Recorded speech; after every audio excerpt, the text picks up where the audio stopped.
Welcome to the Unabridged podcast. I'm Ashley. And this is Jen. Join us for bookish episodes and check out our website, unabridgedpod.com, where you can find lots of new bookish content to grow your TBR. Sign up for our newsletter to find out more about online book discussions and upcoming events. Find us on Patreon for extra unabridged content. Join us on Instagram and Facebook at Unabridged Pod, and message us there or see our website to get plugged into the Unabridged community. You want opinions about books? We've got them. Hey everyone, and welcome to Unabridged. Today is our March book club discussion of Jasmine Warga's Other Words for Home.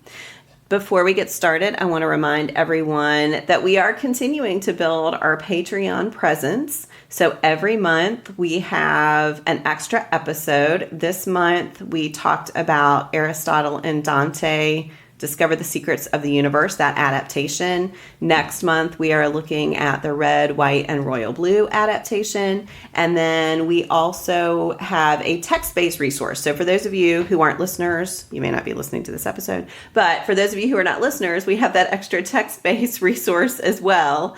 And that could be book recommendations, or we might have something related to our reading challenge for the year. So you never know what you're going to find, but we always have lots of great content. So if you're interested in supporting the podcast and getting some great content in exchange, you can go over to patreon.com/unabridgedpod. All right. So to kick us off, we're going to do our bookish check-in. Ashley, what are you reading? So one of the books I'm reading right now is David Farr's The Book of Stolen Dreams. Have you read that, Jen? I have not. Okay, so I just came across this when it was on one of the library displays, and I was those were always compelling, and yes. The cover was really compelling, and so I was just really interested in it. It is maybe middle grade. I mean, so I was reading it partially because I thought maybe my girls would be interested in it, and so I didn't look up the age before I started talking to you all, so maybe I should have checked. But anyway, I do think it's either like the 8 to 12 or it's middle grade. And so that was why I picked it up also. But it is a debut from this author, and I've only read a little bit, but the opening part is where there are these two kids, Rachel and Robert, and they are siblings, and they are we see Rachel, and she is on the run, essentially. And she is on this boat, and we know that she is fleeing where she is coming from, and that she's trying to get back to Robert, her brother. And we see her talking with this scruffy-looking but very kind older man on the boat, and he is trying to help her feel better about... He can tell that she's alone and that she is something, major is going on. And then we can see very quickly that he is getting paid to get her to a certain place. And so he has gotten set up with some nefarious group who is basically like, find this girl, make friends with her, get her to go to this particular hotel.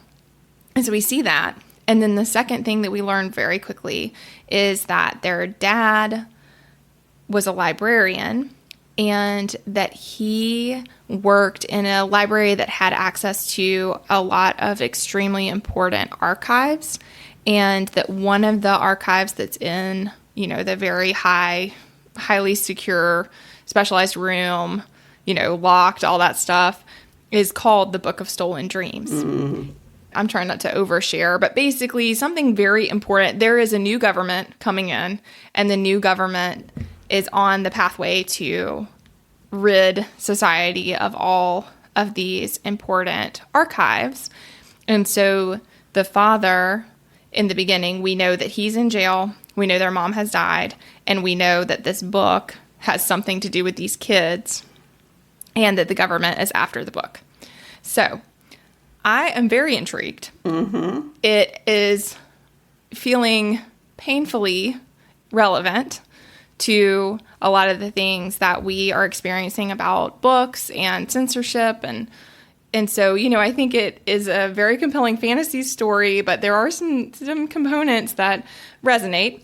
So again, that one is called The Book of Stolen Dreams, and it is by David Farr. And so far, I am really enjoying it. It sounds great. I will say I just looked it up, and the cover is beautiful. And Amazon, for what this is worth, says 8 to 12. Ages 8 to 12. Oh, good. Thank you. So, yeah. You were right on target. But yeah, that sounds amazing. Yeah. So I'm really enjoying it so far. Like, it's got that. I haven't read anything that was kind of in that age group and like that sort of story in quite a while, but it does bring to mind some others that I've really enjoyed that I think, if you like fantasy stories that are really compelling, I mean, this is a really good one for that. So what about you, Jen? What are you reading? So I am reading Esther Earle's This Star Won't Go Out, The Life and Words of Esther Grace Earle. And I will just say, some of you are going to hear this description and just be out immediately. But this is about Esther Earle became sort of famous because of John Green. So when he published The Fault in Our Stars, everyone wondered if it was based on Esther Earle, who was a real person who was struggling with childhood cancer and did end up dying.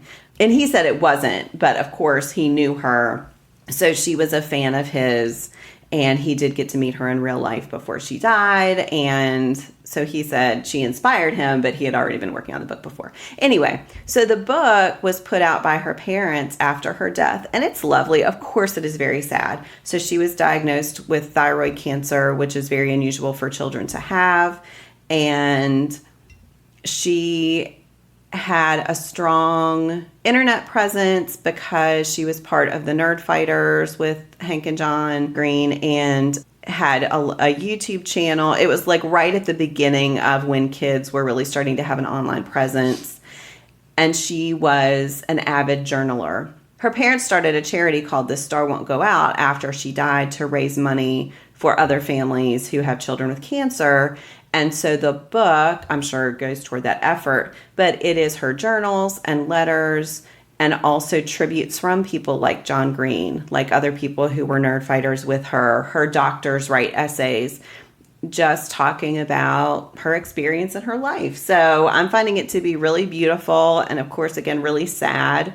But it's a surprisingly hopeful book just because of the way her family approached it and because of what a wonderful person she was and the positivity with which she tried to live her life. And she does have moments where she's really down and feels whiny and owns that. But then there are other moments where she just talks about her love of life and her love of her family and her love of John Green. And so it's really, really good. It's beautifully designed. She drew in her journals as well. So it includes a lot of her artwork. And one of her friends made a font from her handwriting. And so that appears throughout the book. So yeah, it's been a lovely experience. I was pushed to read this one. This one's been on my shelf for a long time. So my backlist reading challenges helped me choose this one. It's Esther Earle's This Star Won't Go Out, The Life and Words of Esther Grace Earle. Wow. Gosh, Jen, that sounds really moving. I know you and I have shared before, but it's been a long time since we talked about The Fault in Our Stars, but that was the first of John Green's that I read, and it was definitely a transformative read for me. And so I would be interested to hear her account, because I do think that was part of what resonated so much to me in The Fault in Our Stars, is that the characters it's so much about their life and not about them as a simplified version of that is a sick child, but instead, whole people who have this as part of their life experience. So that sounds beautiful. Yeah. Yeah. All right. Well, we are going to shift gears and talk about other words for home. Before I get started, I'm going to read the publisher's synopsis. Jude never thought she'd be leaving her beloved older brother and father behind all the way across the ocean in Syria. But when things in her hometown start becoming volatile, Jude and her mother are sent to live in Cincinnati with relatives. At first, everything in America seems too fast and too loud. The American movies that Jude has always loved haven't quite prepared her for starting school in the U.S., and her new label of Middle Eastern, an identity she's never known before. But this life also brings unexpected surprises. There are new friends, a whole new family, and a school musical that Jude might just try out for. Maybe America, too, is a place where Jude can be seen as she really is. All right, well, we're going to start with our overall impression. Ashley, I know this was your second reading of this one, right? What did you think of it?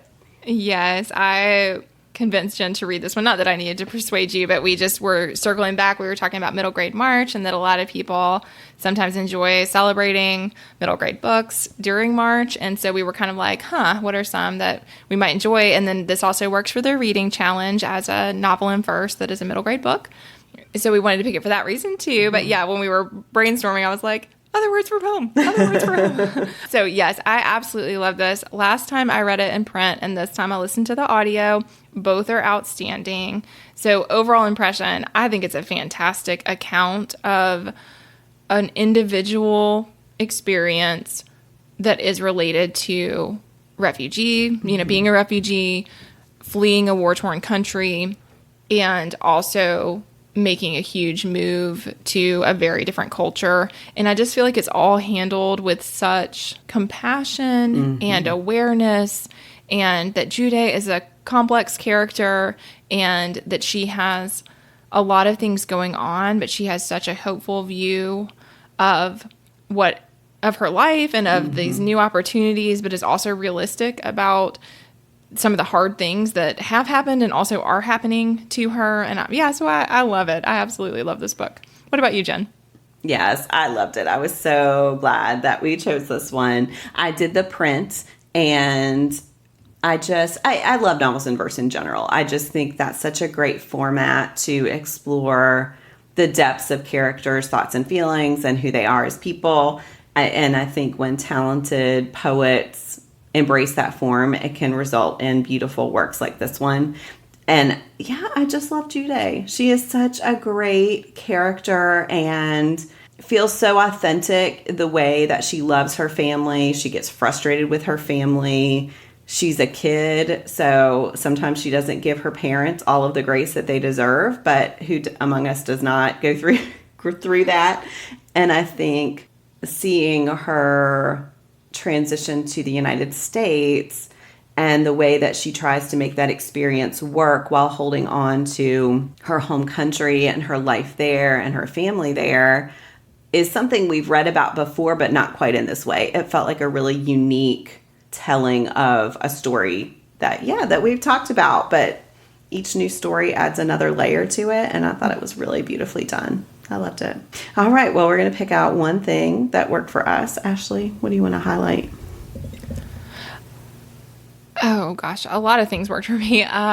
Something that I love that I think that her being the age that she is really highlighted is that during the course of the novel in verse, she starts her period for the first time. And so because of that, she starts wearing the hijab for the first time.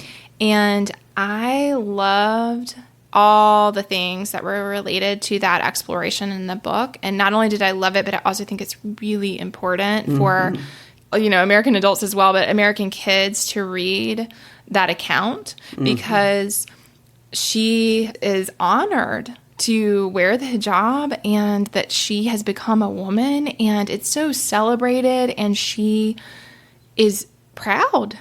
And I think that I have read books that demonstrate that, but I do think that was new to me as an adult. I think it is something that I did not see a lot of representation of, did not know firsthand, and I just love that. I think that it's such a celebration. But then, of course, not only does she experience that, but she also experiences through her mother, through Layla, who is a friend who's slightly older and therefore is already wearing the hijab at school and is the only one at the time that Jude gets there. She's the only one who wears it. And so she experiences some of the prejudice that comes with wearing one. And not only does she experience that prejudice, but she also starts to see how limited other people's views are. I mean, I think that a lot of it is just her realizing that other people see it as oppressive or as that she's suffering in some way. And instead, to her, it is this mark of something that's really celebratory and really beautiful. And so I just loved all of that because I think that because of her age, we get to experience that alongside her. And I'm going to sneak in a little quote here. This is not my quote to discuss, but I just think it was really relevant to this experience of her starting to wear the hijab. And she says, "I want women like Aunt Michelle to understand that it is not only women who look like them who are free, who think and care about other women.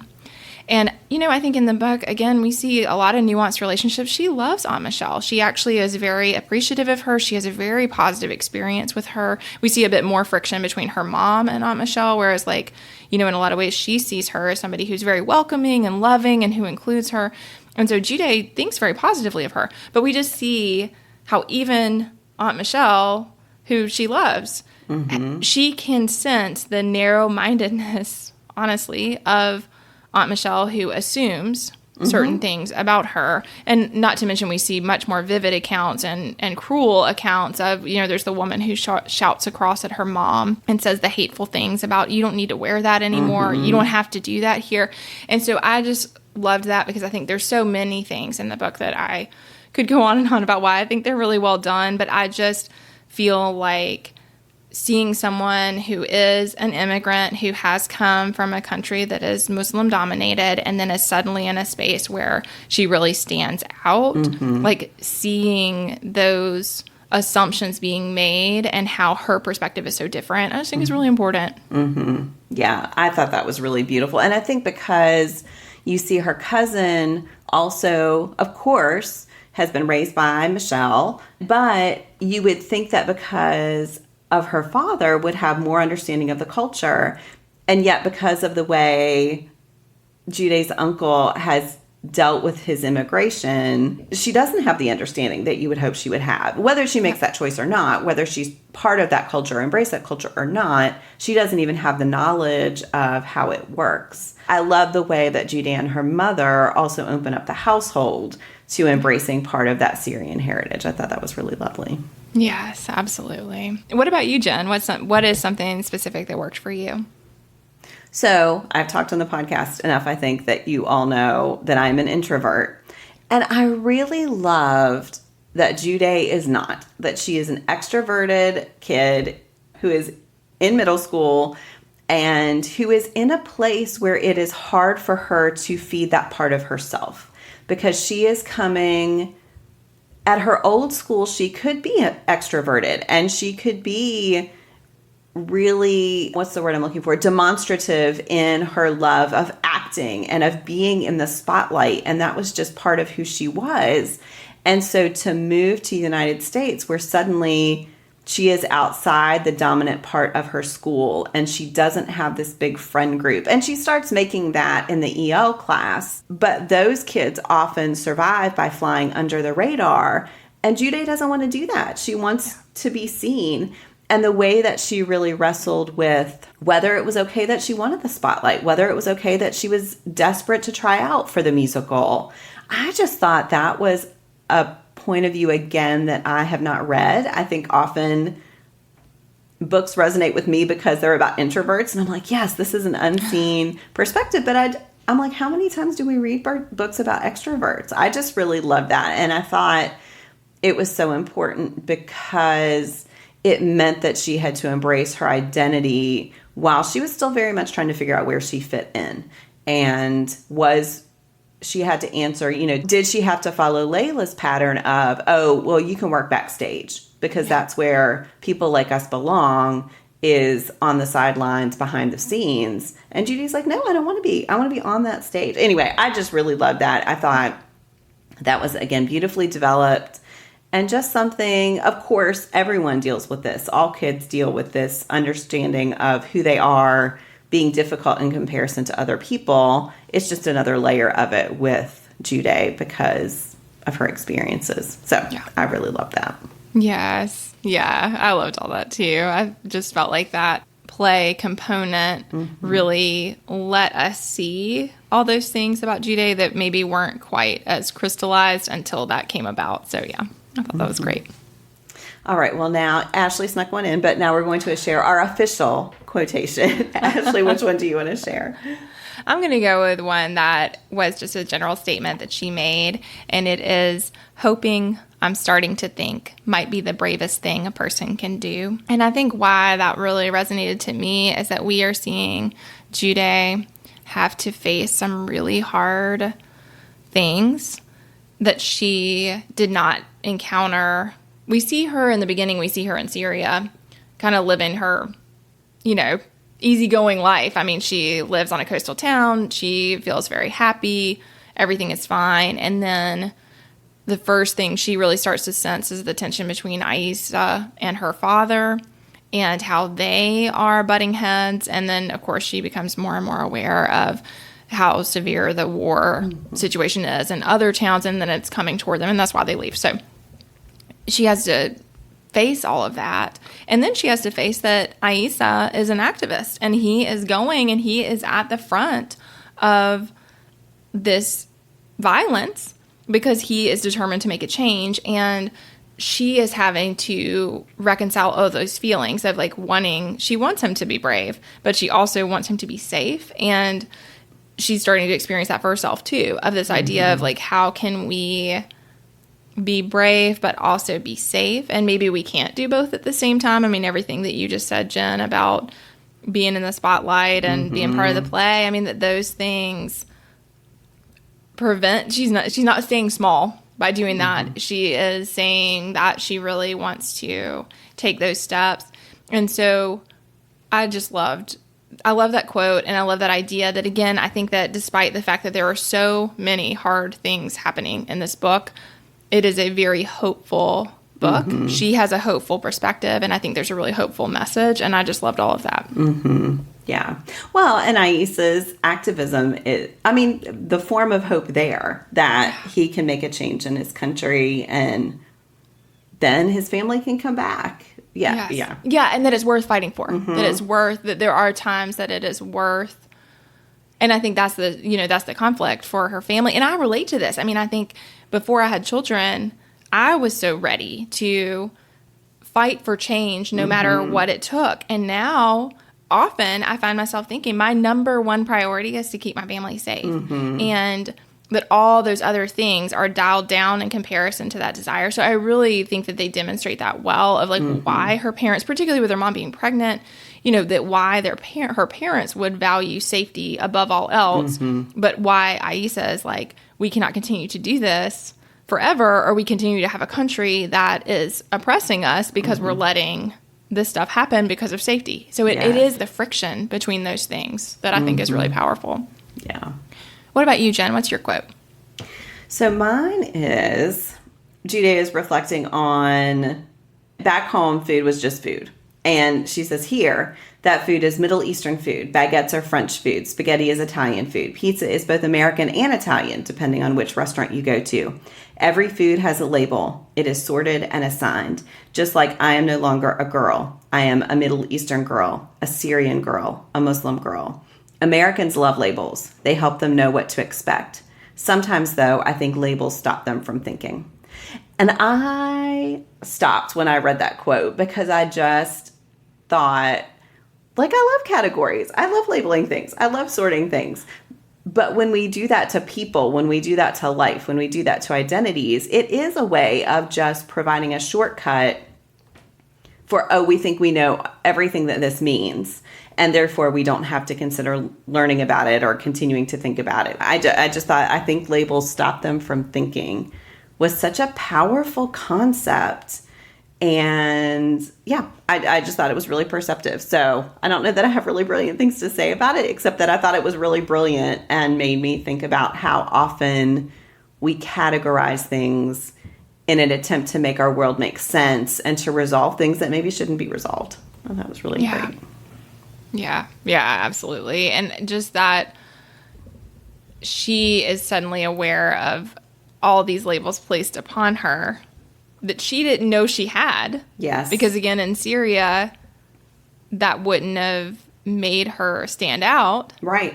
Yes. And that she really has to confront that. Yeah, absolutely. All right. Well, we are going to move on to our pairings. Ashley, what book are you recommending as a pairing for this one? I am going to go with Thanhhà Lai's Inside Out and Back Again. This is also a middle grade novel in verse. This one did win the National Book Award. It is phenomenal. And it focuses on, there are a lot of similarities. Maybe this is a little bit of an on-the-nose pairing, but she's coming from Vietnam during the Vietnamese War. She is leaving Saigon with her family. Ha is the main character's name.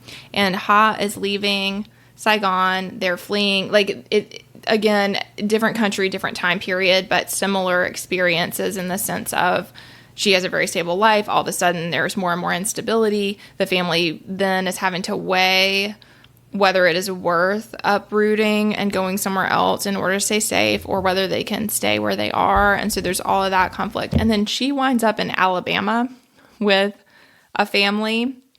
And so and it's not, they're not related to her. I mean, they're placed as refugees with this family. And so I think you see a lot of the similar explorations of culture. Her perspective of the culture in Alabama is very different than the people who are there. And similarly, I felt a lot of the same feelings that I feel for Jude. I mean, it's just richly woven. Ha is a complex character who you love from the start, and she's experiencing a lot of hard things, but also a lot of hope, and everything's new. So there are things that are very challenging for her, but then there's other things that she really loves about America and that she's never experienced before. And so you're kind of seeing those from her eyes. And so, yeah, I think it's if you loved this one, it's a great story. It has a lot of differences, but there are a lot of similarities as well that would work nicely. And again, that's Thanhhà Lies Inside Out and Back Again. I thought of that one too when I finished this. I think that is such a perfect pairing. Yeah. Yeah. That's really What about you, Jen? What's your pairing? I wanted to provide a middle grade pairing, but I do want to mention a few months ago I read Janika Oza's A History of Burning, which is very much an adult text. I just kept thinking of that book when I was reading Aissa's story in particular. So A History of Burning is a multi-generational book, and it begins with a character who is stolen from his town in India. He's looking for work to help support his family, and he's taken to Uganda. And there is apparently a large population of Indian workers who are brought to Uganda by the British government to help build railways there. And Pirbai's family ends up staying in Uganda, and you get multiple generations, and then eventually they're really trying to assimilate. And then eventually Uganda wants to eject Britain, and part of that means also ejecting these Indian people who have now been here for a long time, have never maybe gained citizenship. Anyway, it's very complicated, but there is this theme of protest that really reminded me of Aissa, and you see the siblings wrestle with how to deal with oppression, and they deal with it in very different ways. And so something in that dynamic, it doesn't seem like a conventional pairing, but something in that dynamic really reminded me of Jude and Aissa. Anyway, but my official pairing is Hena Han's Amina's Voice. And I think because that part where Jude is really trying to find a way to be herself through performance in the musical, that reminded me of Amina and Amina's Voice, which is about Amina, who has a beautiful singing voice, loves to sing, but is introverted and has never really been comfortable with the spotlight, and yet is trying to find a way to share her talent and her voice and her identity, everything that your voice represents, with the people at her school to help them understand who she is. And it's a part of her own wrestling with how she can best fit in. Does she need to fly under the radar? Does she continue needing to be sort of silent? Or can she share this really important part of herself with her friends? Which does mean exposure, and which does mean potentially putting a target on yourself. So yeah, I just thought of that one. It's been a little while since I read that. Ashley, I know you've read that one a couple times, so maybe your memory of all the plot details is better, but that was what reminded me of Amina's Voice. So Janika Oza's A History of Burning, very different pairing, but if you're looking for an adult read that has some echoes, that might be a good one. But officially, Hena Han's Amina's Voice. Yeah, I love all of Han's work and that I've read, and yeah, absolutely about Amina's Voice. I think those are some strong similarities, and it is also beautifully told and is a great book. So yeah. All right. Well, we are going to wrap up our discussion of other words for home with our bookish hearts. I think I probably know where we're going to land, but officially, Ashley, how many bookish hearts do you give this one? Definitely 5 bookish hearts for me. Yeah, same. We're so predictable. Although I guess that by the time we finish discussing the book, if people don't know, that would be a problem. So, all right, we're going to end today's episode with our flashback. We're looking at 3 years ago, so that's March of 2021. Ashley, what do you want to recall here? I just went back through pictures and was like, what were we doing? And we had, my partner's birthday is in February, and we had gotten a pasta maker and then, like, you know, to hand make pasta, and then a ravioli, like where a device that you use to lay out the pasta sheets and make the ravioli. And so we were making ravioli in March of 2021. We were still not entirely home at this point, but like our kids were not back in school. And so we were working, but then they were going to a friend's house who is a teacher, but, you know, was like in a different capacity at her home. And so it was a very interesting transition time for us. And so when I look back at that, I was like, oh yeah, first of all, it's still a pandemic. But then also, like, that was the point where for a lot of people, some things were returning to normal, but then other things were not. And so there was this weird time where everybody's not on the same track. Mm-hmm. And so, yeah, we had that going on in March, and that was interesting to navigate. And then we were getting ready. This is right before we left in May of 2021 to go to Morocco. So we were kind of getting ready for that at that point. What about you, Jen? What was going on in March of 2021? So looking back at the podcast, that was when we were still doing, well, we had 5 episodes in March of 2021. So we were doing a lot of recording. So we looked at author imprints. That was for our reading challenge that year. We recommended books for each other. That was our update. We did a teaching tidbit. We talked about Eric Gansworth's Apple Skin to the Core, which was our buddy read pick. And that's a memoir in verse and has sort of a multimedia feel. That's an interesting book if anyone's interested in that kind of reading. And then we also talked about authors. So I felt a little tired when I looked at that long list and thought, wow, we were... that feels... It's a lot of content. It doesn't feel like we could do that again. But nope. Yeah. I mean, I remember fondly recording all of those, but I was like, wow, that's a lot. Anyway. All right. Well, thank you again, everyone, for listening. And I just want to remind you about Patreon. Check out patreon.com/unabridgedpod for more info. Thanks again. Do you have comments or opinions about what you heard today? We'd love to hear them. You can find us on Instagram, Facebook, and Twitter at unabridgedpod, or on the web at unabridgedpod.com for ways to support us.